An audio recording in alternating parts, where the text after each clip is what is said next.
and you look at what's going on in your life and how you have some dead situations in your life, and maybe that's the question that always pops up in your head: can these bones live? What the text says, that God told Ezekiel, prophesy to the bones. He said when Ezekiel prophesied to the bones, the wind got to moving, and things started coming together. What are you saying, Rev?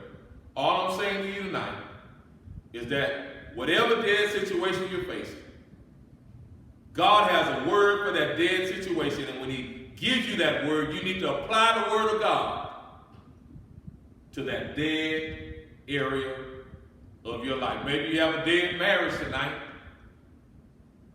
Text says apply the word of God to it. Maybe you have dead finances. Maybe you have some dead relationships in your family tonight that are dying. Maybe your health is dying. The text teaches us tonight that the word of God is the source of life, and when God speaks the word of God to us, and He gives us a specific word for that dead situation, we need to apply it to our lives. It's a source of life, and light also is a symbol of joy and victory. Suggesting to me that when I receive a word from God, that it ought to pick me up. I ought not be walking around with my head down like it's the end of the world, and I'm not minimizing anything that anybody's going through or the pain that you feel in your life, what you've encountered. But the word of God ought to do something to you. It ought to pick you up and give you a sense of joy.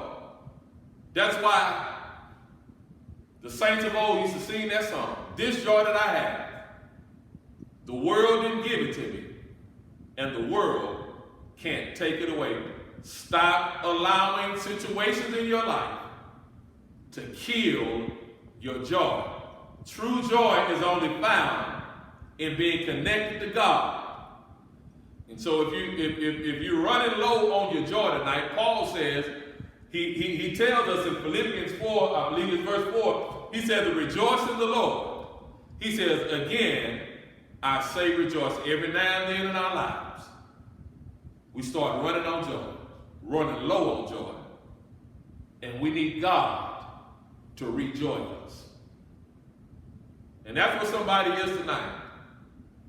Maybe you allow life to kill your joy to the place where you walk around and you're bitter. God can give you your joy back.